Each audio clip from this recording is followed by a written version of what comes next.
안녕하세요. 로건천입니다. 이번 시간은 복음을 말하다 잠언에 대해서 이렇게 이야기하려고 하는데요.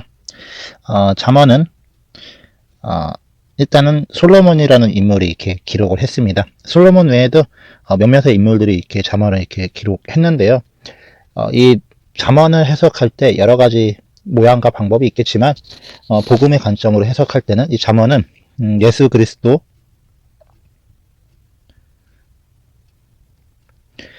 예수 그리스도를 중심으로 해석을 하려고 합니다. 사실 이제 잠언에서 말하는 지혜는 예수 그리스도를 뜻합니다. 그리고 이제 음녀라고 이제 표현하는 것은 이제 주님이 아닌 말 그대로 이제 죄를 뜻하는데요. 굳이 예수 그리스도라고 지칭했던 이유는 하나님의 말씀과 모든 지혜와 지식이 예수 그리스도에 이게 상징적으로 나타나기 때문입니다. 신약에 가면 이제 모든 지혜와 지식의 근본이 이제 그분 안에 있다고, 십자가에 있다고 이렇게 선언하는데요. 이 솔로몬이 가지고 있던 지혜들도 따지고 보면 이게 다 그리스도를 중심으로 한 지혜였습니다. 실제로 이제 솔로몬이 자신의 지혜가 무엇인지를 보여준 사건이 실제로 있었거든요. 하나님한테 이렇게 지혜를 받고 나서, 그때 이제 4명, 그러니까 2명의 여인이 있었어요. 그런데 이제 2명의 여인이 이제 아이를 낳고 각자 이제 같이 있었나 봐요. 근데 문제는 한 명이 실수로 자기 아이를 이렇게 죽인 거예요. 그러니까 그 아이를 이제 다른 여인의 아이를 자기 곁에 두려고 뺏으려고 이제 이야기를 했다가 두 사람 사이에서 이제 어떻게 해결이 안 되니까 이제 솔로몬 왕한테 갔죠. 그리고 솔로몬 왕한테 이 아이는 이제 서로 자기 거라고 우기니까 그때 솔로몬이 이제 그 아이는 반으로 쪼개서 각자에게 나눠주라 하니까 친엄마는 아이를 상대방한테 주라 살리려고 했고 이제 가짜 엄마는 이제 서로 죽여라. 원래 자기 자식이 죽었으니까 이 아이도 죽여 서로 없게 하자. 이런 식으로 얘기를 하니까 솔로몬이 그 얘기를 듣고 이제 그 아이를 살리려고 했던 그 엄마한테 돌려주라고 이렇게 판가름한 사건이 있었습니다. 근데 이 사건이 어떻게 해석하냐에 따라서 달라질 수는 있겠지만은 적어도 아버지와 이제 아들 그 사건에서 이제 어머니와 아기, 하나님 아버지와 아들 관계, 그리고 어머니와 그 아기, 생명으로 연결된 그 관계를 잘 보여주는데요. 예수 그리스도가 이제, 죽기까지 복종했지만 하나님이 예수님을 싫어했던 게 아니죠. 독자고 하늘에서 내어준, 말 그래도 이제, 진짜 외아들은 이제 예수님이, 우리는 이제 그분 통해서 양자가 된 거죠. 그래서 이 자녀 관계를 이렇게 투영해주는 이제 지혜를 이렇게 보여주는데요. 솔로몬은 분명 인간적인 이제 이치를 생각해서 그렇게 그 사건을 판가름했지만은 어쨌든 이로 인해서 그 하나님과 우리와의 실제적인 관계가 무엇인지를 이렇게 투영해주는 그런 이제 모형적인 모습을 보여주거든요. 근데 이것은 이제 단편적이지만 가장 본질적인 이제 그 솔로몬이 가졌던 지혜의 가장 핵심 본질적인 부분이었어요. 물론 그 지혜는 이제 깊이 들어갔을 때 그런 이제 관계로 나타나지만 그 외에도 하나님과의 관계에 대한 이 부분에서 이제 하나님을 멀리하는 지혜가 무엇이고 하나님을 가까이 하는 지혜가 무엇인가, 이 잠언은 이제 그것을 기준으로 이제 기록을 합니다. 그래서 1장부터 4장까지는 이제 이 지혜가 무엇인지를 좀 설명해 주고요.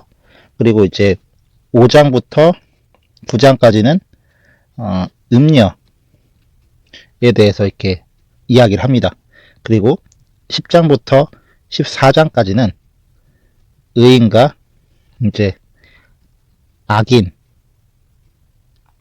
그리고 11장부터 19장까지는 마음이라든가 이제 언어 혹은 입술 등으로 이제 인간의 이제 표현하는 것들에 대해서 이렇게 나눠주고요. 그리고 이 이후에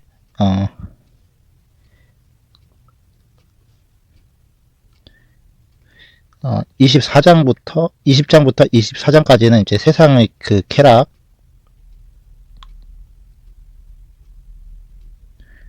그리고 이런 이제 주제로 갔다가 이제 후반부에는 이제 아내에 대해서, 현숙한 여인에 대해서 이렇게 이야기를 하는데요. 이것은 이제 거룩한 교회에 대해서 얘기하는 거죠. 하나님과 이제 교회의 관계가 어떤지, 그 현숙한 여인은 이제 진주와도 같고 여러 가지 이렇게 표현을 하는데, 사실상 그 신앙을 깊이 해보게 되면은 결국 교회가 가지고 있는 본질적인 건 거룩한 속성, 그리고 성실하고 충실하고, 아내가 할 수 있는 신랑에 대한 최고의 내조, 그런 것들은 사실 이제 많은 부와 그런 것들을 가지고 있는 그런 외적인 것들보다도 이제 외모라든가 그런 것들보다도 더 본질은 그 남편을 얼마나 챙겨주고 헤아리고, 그 남편이 그 일을 할 수 있도록 아내가 얼마나 뒤에서 도와줄 수 있는지, 이런 지혜들이 이렇게 기록되어 있는데요. 그럼 한번 볼까요? 다윗의 아들 이스라엘 왕 솔로몬의 잠언이라 하면서 이렇게 말씀이 시작되거든요. 그리고 이제 보면은 이 지혜는 훈계를 알게 하며 명철한 마음을 깨닫게 하며 지혜롭게 공의롭게 정의롭게 정직하게, 이런 것들 이제 훈계받게 한다고 이렇게 하죠. 그리고 어리석은 자들은 이제 슬기롭게 하며 젊은 자에게 지식과 근신함을 주기 위한 것이니, 그러면서 이 지혜는 이제 참으로 탁월해서 사람을 총명하게 만들고 일깨워주고, 예수 그리스도를 영접하게 되면 성령께서 우리에게 하시고자 하는 일이 사실 이런 것들이에요. 우리가 그 죄로 말미암아 좀 흐리멍텅해진 삶, 이 세상 가운데 어떻게 살아야 되는지 알지만은 자기 정욕 하나, 그리고 이성관계 하나, 그런 어떤 관계 하나 스스로 컨트롤 못하기 때문에 스스로 우둔해져서 평범하게 생각하면 굳이 그렇게 할 필요가 없는데, 그러니까 뇌물을 안 먹는 건 당연한 건데, 근데 돈에 대한 유혹 때문에 굳이 그걸 자기가 걸리면 타락한다는 걸 알고 감옥에 간다는 걸 알면서도 그렇게 손을 댄단 말이죠. 이런 우둔한 이제 지각을 가지고 있던 자들이 이 하나님을 경외하는 도를 받아들임으로써 이제 죄에 흔들리지 않고 의롭게 이렇게 정직하게 사는 이 걸음을 일깨워주는 도가 이것이죠. 그래서 이 도의 가장 근본은 하나님과 인격적인 관계의 시작이고, 그리고 그 하나님이 무엇을 기뻐하고 무엇을 싫어하며 무엇을 진노하시고 무엇을 책망하시는지, 이걸 구분하게 하셔서 우리가 이제 어떻게 살아가야 되는지를 인생 가운데 이제 생각하게 하는 거죠. 그래서 이제 다음 구절에 보면은 여호와를 경외하는 것이 지식의 근본이거늘 미련한 자들은 지혜와 훈계를 멸시하느니라. 결론은 이거예요. 여호와를 경외한다라는 것이 이제 지식의 근본인데, 이 여호와를 경외한다라는 건 우리가 하나님 앞에 하나님 일단 믿고 그분이 거룩한 속성을 믿기 때문에 이제 그분 앞에 흠이 없이 살라고 하는 게 일반적으로 믿음의 본질이에요. 그리고 이웃 사랑하고 하나님이 기뻐하는 선한 뜻을 행하는 건 맞는데, 하나님을 믿지 않는 사람들은 굳이 그럴 필요가 없죠. 왜냐하면 하나님이 없다고 믿기 때문에 사기를 쳐도 괜찮고, 내가 도둑질을 하든 죄를 짓든, 왜냐하면 내가 죽어도 지옥에 간다라는 거 믿지 않고 받아들이지 않거든요. 그러니 그들은 자기 멋대로 살지만 결론은 그래도 하나님이 없는 건 아니에요. 근데 믿음은 하나님에 대한 존재를 우리가 인식하고 살아가기 때문에 그분이 이 일을 하게 될 경우, 우리가 이 죄악을 저지를 경우 반드시 하나님은 심판하셔. 그러니까 내가 거기서 떠나야 돼. 근데 우리 힘으로 안 된단 말이죠. 그러니 하나님이 예수 그리스도 통해서 먼저 우리를 양자 삼아 주셨고, 이제 그 관계 안에서 예수님 없이는 우리는 하나님을 따를 수도 없고 믿을 수도 없어요. 왜냐하면 하나님을 따랐다, 근데 죄를 지었다, 그럼 바로 심판이거든요. 그러나 우리가 회개를 열심히 한다고 해서 구원에 이른 게 아니라 결국에 하나님의 말씀과 뜻을 준행하는 삶을 살아야 구원에 이르는 건데, 이 삶을 우리가 막 의지적으로 들여서 사는 게 아니라 성령께서 우리를 이끄셔서 그렇게 살게 하죠. 그런데 어떤 기준으로 살아야 될지는 우리가 막연하단 말이에요. 성령님이 뭐 표적도 보죠, 이적 행하셔. 그리고 뭔가 감동을 주시는데 이게 정말 성령님이 주신 생각이야. 막 그럴 때가 있단 말이에요. 근데 그것을 이제 하나님의 말씀을 봄으로써 이게 길잡이 역할을 해주는 거죠. 그래서 이 성경은 전체적으로 이제 하나님과의 관계를 잘 표현해 주는데요. 그래서 이 내용을 계속 보면 이제 지혜가 부르고 막 이런 표현들이 있어요. 이것들은 모두 이제 그 하나님을 찾는, 약간 의성어, 의태어식으로 이렇게 표현해가지고 뭔가 인격적인 모양으로 보여주는데, 실제적으로 살아서 역사하는 말씀, 그리고 하나님과 인격적인 관계를 잘 표현해주고 있는 거예요. 하나님은, 그러니까 인간 간의 관계는 굉장히 인격적이고 감정적이며 굉장히 그 친밀한 관계예요. 그냥 막 하나님은 하늘에 계시고 우린 땅에 있어서 우리가 이제 말씀대로 사는데 안 되니까 막 너풀어지고, 근데 하나님은 그냥 이제 못 산다고 막 책망하고 이런 게 아니라 우리의 연약함도 다 아시고 우리의 믿음의 그런 것들도 아시는데, 그걸 이제 어떻게 이끄시는지, 실제로 다윗 왕을 보면은 다윗 왕이 하나님 앞에 이제 범죄했잖아요. 우리아의 아내를 범함으로써 그때 하나님이 다윗 왕을 되게 호되게 다루셨거든요. 그래서 다윗 왕이 그렇다고 하나님을 떠나거나 하나님을 완전히 저버리는 게 아니에요. 그것은 마땅히 자기가 잘못한 걸 받아들이고 하나님 앞에 이제 온전한 회개를 드리면서 끝까지 하나님 말씀대로 살려고 이렇게 모습을 보여준대요. 이게 바로 하나님을 믿었고 하나님과의 관계를 실제적으로 보여주죠.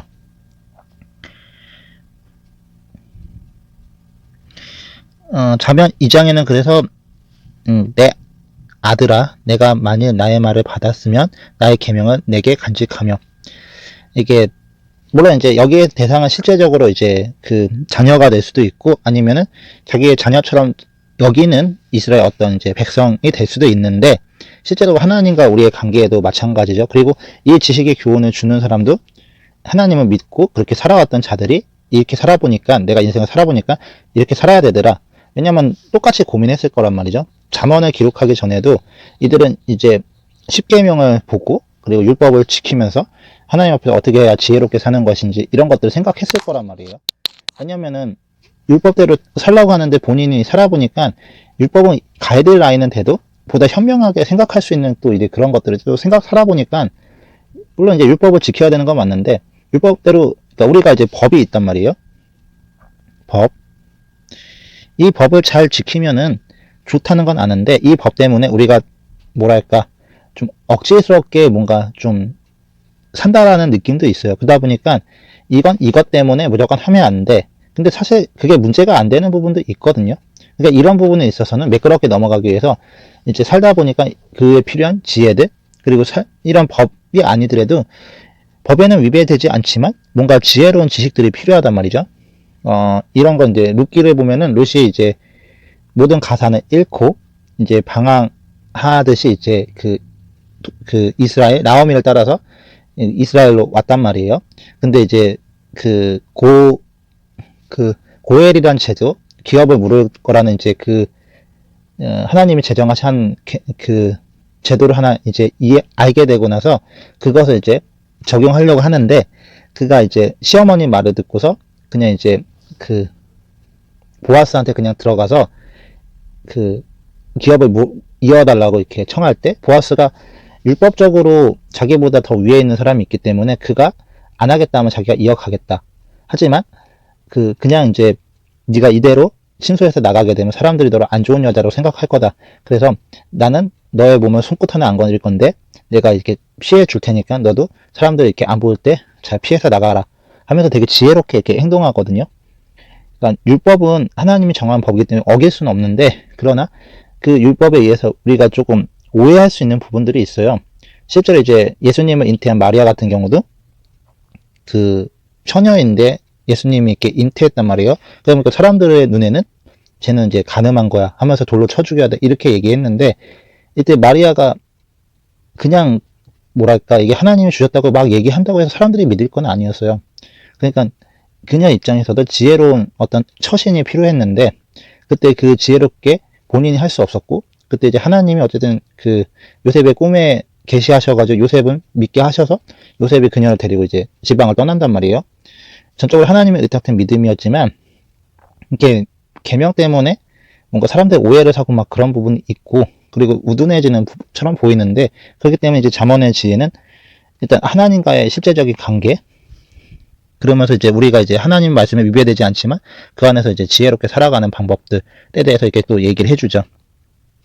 근데 이 지혜가 이제 명철을 되게 중요하게 여기고 이제 그런 가치관들에 대해서 얘기를 해준다면 우리가 무엇을 중요하게 여겨야 되고 무엇을 근가치 여겨야 되는지, 우리는 이 명철과 지혜라는 게 그렇게 막 굉장하게 느껴지지 않거나 너무 높은 위인들의 어떠한 것으로 이렇게 생각을 하기 쉽거든요. 근데 우리가 인생을 진지하게 살아보면은 연륜이 쌓이고 경륜을 쌓이고 또 일을 이렇게 진행하다 보면은 사람이 참 총명하고 정직하고 이런 것들이 엄청 중요하다는 걸 알게 돼요. 장사를 하더라도 어수룩한 사람이 장사를 진행하게 되면은 결국엔 이제 장사를 쉽게 그르치지만, 아무리 미천이 없어도 지혜롭고 총명하게 뛰어들면은 그가 어떤 상황에서도 많은 부를 추척하고 그런단 말이죠. 이런 것들은 사실 이제 돈에 대한 뭐 탐심에 의한 그런 거라기보다도 그 사람이 정말로 지혜롭게 일을 처리했기 때문에 얻는 결과예요. 그러니까 이런 지혜들이 필요한 건데, 문제는 이것들을 이제 호리는 것들이 이제 음료와 같은 것들이 있는 거예요. 이것이 하나님과의 관계를 굉장히 흩어지고 방해하고 하나님께 집중하지 못하게 해서 결국엔 타락하게 만들고 죄를 짓게 만들고 하나님 앞에 부끄럽게 만드는 것들이죠. 그래서 이런 이제 젊은이에게 주는 지혜들도 보면은 결국엔 다른 법은 아니에요.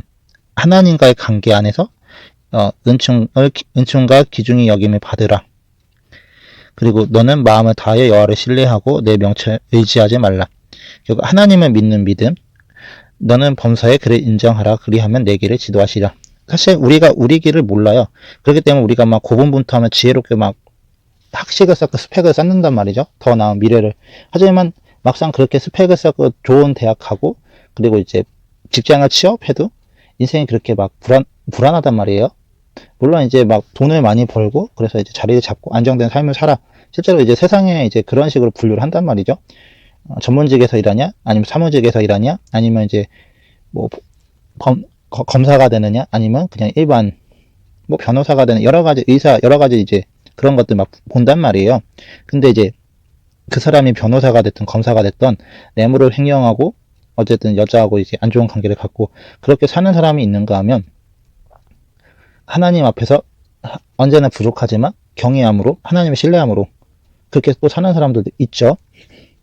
근데 이 차이는 분명히 말하자면은 그 영혼의 모습으로 나타나고 결국 이제 하나님의 마지막 날 이제 심판대 앞에 섰을 때 우리를 이렇게 달아보실 거란 말이에요. 입으로는 예수님 믿는다고 고백할 수 있지만 실제로 이 사람이 정말 예수님 믿은 사람인지를 분별하는 가장 명확한 기준은 결국 하나님 앞에 섰을 때 하나님이 인정해 주시냐 안 인정해 주시냐거든요.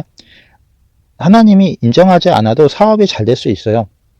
왜냐하면 하나님이 원하시는 건 이 사람이 부자가 되고 가난해지고 그런 관점보다는 하나님이 설사 이 사람이 가난했을지라도 하나님 말씀을 지키고 그 안에서 하나님의 말씀대로 살려고 했느냐, 혹은 너무 이제 부유해가지고 부자가 돼서 하나님이 많은 걸 맡겼는데도 불구하고 그 돈으로 자기 배를 채우느라 바빠서 가난한 사람들, 헐벗은 사람들을 그냥 매몰차게 대했느냐, 이런 걸 보시거든요. 그러니까 부자가 됐어도 그 사람은 하나님의 마음이 있다면 마땅히 이제 어려운 사람들을 돕는 그런 청지기의 역할을 감당하는 게 맞고, 또 가난한 자들은 없기 때문에 남을 못 도와준다. 물론 그렇죠. 그러나 그렇다고 해서 도둑질을 하거나 양심을 위배되는 행동은 하지는 않을 수는 있죠. 그게 쉬운 건 아닌데 그렇기 때문에 더 하나님을 믿는 믿음이 필요한 거죠. 그래서 이런 지혜들을 하나님이 쭉 얘기를 해주세요.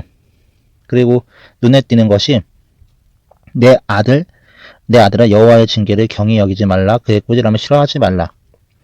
하나님이 우리의 인생을 다루시고 빚어가시는 것. 야곱의 삶을 봐도 그가 편하지 않게 신앙생활을 했어요. 하지만 그가 결국에는 그 아들이 이제 국무총리가 되잖아요. 요셉이. 그러면서 그가 인생상을 돌아봤을 때 참 하나님의 말씀대로 잘 순종하며 살 건 아니었지만 그래도 하나님이 자기를 어떻게 이끄셨는지 그는 깨닫거든요.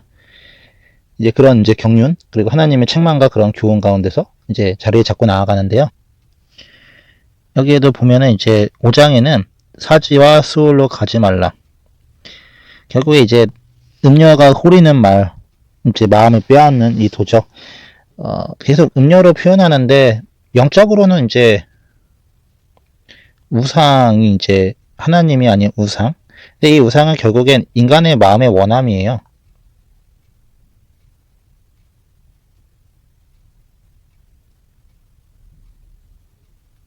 무슨 뜻이냐면 음녀는 이제 아내가 아니라 그냥 몸을 파는 여자들을 뜻하는데 그 여자들이 유혹하는 것에 넘어간 사람을 뜻하거든요. 근데 그런 이제 두 마음이 빼앗기는 그거를 하나님은 이제 우상에다가 많이 근거를 둬서 얘기를 하세요. 왜냐면 하나님은 하나님의 기준을 주셨어요. 하나님의 말씀. 그래서 우리는 이 말씀대로 살아야 돼요. 근데 우상은 하나님의 말씀이 아니라 내가 원하는 것을 추구하게 만들어요. 내가 원하는 것을 추구하게 되면 하나님의 말씀보다는 그냥 이제 내가 하기 싫으면 안 하고 내가 하고 싶으면 하게 만들어요. 그래서 하나님과 아무 상관없게 살아가게 만들거든요. 우상을 섬기게 되면은 이제 내가 이제 그 우상을 통해서 얻고자 하는 게 있단 말이에요. 그리고 그 우상을 통해서 얻고자 하는 마음으로 이제 기도하는데 문제는 이제 응답이 돼도 안 돼도 이건 문제가 있는 거죠. 우상은. 근데 하나님한테도 똑같이 한단 말이에요. 근데 하나님 응답 안 하셨네. 하나님 없구나. 이렇게 1차적으로 판단하기 쉽고, 하나님은 있다라는 거 믿는데 하나님이 내 기도는 무시하는 것 같아. 그러다 보니까 자꾸 이제 원망이 쌓여가죠. 실제로 유명한 이게 크리스천 중에서 성공한 사람들을 보면은 뭔가 이제 굉장하다는 느낌이 있지만 부럽잖아요. 근데 나는 저렇게 아무리 기도도 안 열어주네. 이런 것들을 보기 쉽거든요. 근데 사실 이제 하나님은 그 사람이 크고 잘 되게 되고 못하고 어려운 그것보다는 그 믿음 중심을 보길 원하세요. 그래서 사실은 그 힘든 상황 가운데서 하나님을 믿고 의지하면서 끝까지 이겨낸 그런 믿음을 원하시거든요. 근데 이제 그런 거 없이 그냥 잘 돼가지고 수탈하게 아무런 이제 믿음 쓸 일 없이 마음을 지킨 거 없이 그냥 잘 왔다. 그리고 사람들은 칭찬받아서 그렇게 잘 되었다. 그러면 이제 뭔가 겉으로 보여지기에는 뭔가 굉장한 것 같지만 사실 하나님과의 관계에서는 별 볼 일이 없는 거예요. 그래서 하나님이 이렇게 마음을 굉장히 지키기 원하고, 그리고 하나님이 아무리 힘들고 내 뜻이 이루어지지 않았어도 끝까지 마음을 지키는 그 삶을 통해서 이 사람이 정말 이제 하나님을 의지했구나, 이런 모습들, 그리고 음녀라든가 이런 자들이 유혹했을 때 그 마음을 지킴으로써 정절을 지키는 이런 것들. 저 우상을 섬기면 내가 잘 될 것 같지만 그러나 나는 하나님을 선택하겠어, 이런 태도들.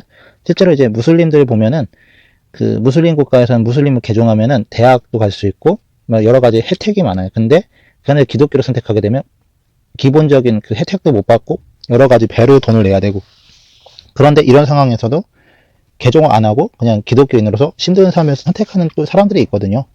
근데 그렇다면 하나님이 그들을 그 안 좋게 대우했냐? 그건 아니. 오히려 그들의 삶을 통해서 더 이제 하나님을 실제로 믿는다라는 게 저런 거구나, 이렇게 느낄 수 있죠. 이 논지는 이제 계속 이 논지로 가거든요. 잠언이 전체가 30장이 다 이런 내용으로 이어지는 거예요. 내용을 이제 그 전체적인 내용을 다 다루기가 시간상 짧아가지고 하긴 어렵고요. 그냥 이제 마지막 31장을 보면은 결국엔 이 잠언의 말씀의 교훈을 무엇으로 마치려고 하냐면 현숙한 아내 이렇게 이야기로 마무리를 하거든요. 이 현숙한 아내는 그냥 읽어볼게요. 누가 현숙한 여인을 찾아 얻겠느냐? 그의 값은 진주보다 더하니라. 그런 자의 남편의 마음은 그를 믿나니 사업이 필적하지 아니하겠으며, 그런 자는 살아있는 동안에 그의 남편에게 선을 행하고 악을 행하지 아니하느니라. 그는 양털과 삼을 구하여 부지런히 손으로 일하며 상인의 배와 같아서 먼 데서 양식을 가져오며 밤이 새기 전에 일어나서 자기 집안 사람들에게 음식을 나누어주며 여종들에게 일을 정하여 맡기며 밭을 살펴보고 살며 자기의 손으로 번 것을 가지고 포도원을 일구며. 내용만 들어봐도 이렇게 어떤 여인을 얘기하는지 알겠죠? 우리 성경에서 이런 여인을 얘기하자면 아무래도 룻이 생각날 거예요. 이방 여인이지만 그가 이제 남편을 잃고 이제 그 시어머니 나옴에 따라 왔지만 아무것도 없지만 그냥 하나님 한 분 믿고 그냥 왔고, 그래서 이삭 줍는 일 하면서 먹을 걸 이렇게 시어머니 봉양하고 그랬단 말이에요. 그러더니 이제 하나님이 그녀를 나중에 보아스와 이렇게 결혼하게 하시고, 그리고 보아스를 통해서 다윗의 이제 후사를 이어가는 이제 그런 이제 모습을 보여주는데, 그때 이제 룻의 태도를 보면 굉장히 시어머니한테 굉장히 잘했고 정말 하나님을 믿은 사람다운 모습을 면밀히 보여줬는데, 이제 성도의 삶은 이런 것들을 요구하시는 거죠. 딱히 우리가 많은 업적을 만들어서 하나님은 이렇게 영광을 올리는 게 아니라 하나님이 허락하신 직분에 충실하고 게으르게 행하지 아니하고 이제 우상이나 이런 것들에 마음 뺏기지 않고 하나님의 뜻대로 하나님 허락하신 것을 감사하면서 그렇게 살아가면 결국 하나님의 그 삶을 영화롭게 하고 이제 하나님을 정말 신실하게 따랐다. 사실 우리는 자꾸 이제 잘 살게 된 모습에 또 마음이 빼앗길 수밖에 없어요. 왜냐하면은 사람들은 기본적으로 성공하고 싶고 뭔가 좀 풀린 인생을 원하거든요. 그러다 보니까 하늘나라보다는 실제 이 땅의 삶에 많이 매이는 게 사실이에요. 근데 그걸 넘어서서 하나님이 원하시는 게 있다는 거 우리는 알아요. 그래서 당장 이 땅에서 직장 하나 지키기 위해서 막 아등바등 거릴 수밖에 없고 그런 모습들이 있지만, 사실 이제 주일 성수 때문에 직장을 포기해야 되는 그런 상황도 있을 거예요. 코로나 기간 더더욱.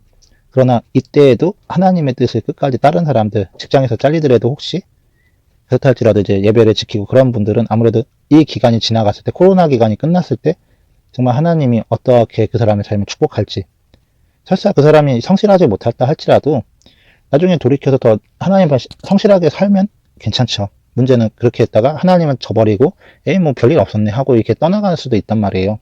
결국엔 이 잠언의 지혜들은 하나님과의 실제적인 관계를 표출해주는 그런 지침서거든요. 그래서 이 잠언서를 읽으면서 우리가 얻게 되는 지식은 뭔가 세상의 그런 대단한 지식이 아니라 그래도 이 세상 가운데 하나님을 따르는 데 필요한 지식, 지혜, 그리고 하나님이 기뻐하는 삶을 사는 삶, 이런 것들 표현하는 거예요. 예, 오늘은 여기까지 하겠습니다. 감사합니다.